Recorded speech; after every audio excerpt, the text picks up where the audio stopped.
ಈ ವ್ಯಕ್ತಿ ಕೇವಲ ಒಂದು ಸ್ಕೇಲ್ ತೆಗೆದುಕೊಂಡು ಗೋಡೆಯ ಮೂಲೆಯನ್ನು ಹೀಗೆ ಅಳೆಯುತ್ತಿದ್ದನು. ಆದರೆ ಮುಂದಿನ ಕ್ಷಣವೇ ಅವನು ನೋಡಿದಾಗ ಅಚ್ಚರಿಗೊಂಡ.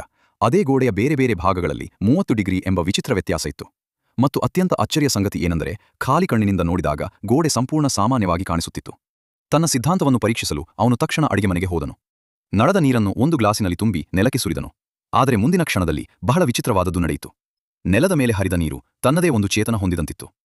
ಅಚಾನಕ್ ಅದು ಮಧ್ಯದಲ್ಲಿ 2 ಭಾಗಗಳಾಗಿ ವಿಭಜಿತವಾಯಿತು. ಈ ಕಂಡುಹಿಡಿತ ಜಾಕ್ನ ದೇಹದಲ್ಲಿ ನಡುಕ ಹುಟ್ಟಿಸಿತು. ನಂತರ ಅವನು ತಕ್ಷಣ ಮನೆಯಲ್ಲಿದ್ದ ಟೇಪ್ ಮೆಜರ್ ಹುಡುಕಲು ಶುರು ಮಾಡಿದನು. ತನ್ನ ಮಗಳ ಸಹಾಯದಿಂದ ಜಾಕ್ ಗೋಡೆಯಿಂದ ಹೊರಹೋಗುವ ದಾರಿವರೆಗಿನ ಅಗಲವನ್ನು ಅಳೆಯುತ್ತಾನೆ. ಅದು ನಿಖರವಾಗಿ 8 ಮೀಟರ್ ಆಗಿತ್ತು. ನಂತರ ಅವರು ಮನೆಯ ಹೊರಗೆ ಹೋಗಿ ಮತ್ತೆ ಗೋಡೆಗಳ ನಡುವಿನ ಅಂತರವನ್ನು ಅಳೆಯುತ್ತಾರೆ. ಆದರೆ ಫಲಿತಾಂಶ ನೋಡಿ ಅವರು ಬೆಚ್ಚಿಬಿದ್ದರು. ಮನೆಯ ಒಳಗಿನ ಅಗಲ ಹೊರಗಿನ ಅಗಲಕ್ಕಿಂತ 3 ಮೀಟರ್ ಹೆಚ್ಚು ಇತ್ತು. ಇದು ವಾಸ್ತುಶಿಲ್ಪದ ಎಲ್ಲಾ ನಿಯಮಗಳಿಗೆ ಸವಾಲಾಗಿತ್ತು. ಚಿಕ್ಕ ಚಿಕ್ಕ ಹುಡುಗಿಯು ಅಚ್ಚರಿಯಿಂದ ತುಂಬಿಬಿಟ್ಟಳು. ಜಾಕ್ ಗೊಂದಲದಲ್ಲಿದ್ದಾಗ ಅವನ ಮಗಳಿಗೆ ಅಚಾನಕ್ ಚಳಿ ಅನುಭವವಾಯಿತು. ಅವಳು ತಕ್ಷಣ ಕೋಟ್ ತೊಡಲು ಒಳಗೆ ಓಡಿದಳು. ವಿಚಿತ್ರ ಸಂಗತಿ ಏನೆಂದರೆ, ಅವಳು ಮರಳಿ ಬರಲು ತುಂಬಾ ಸಮಯ ತೆಗೆದುಕೊಂಡಳು.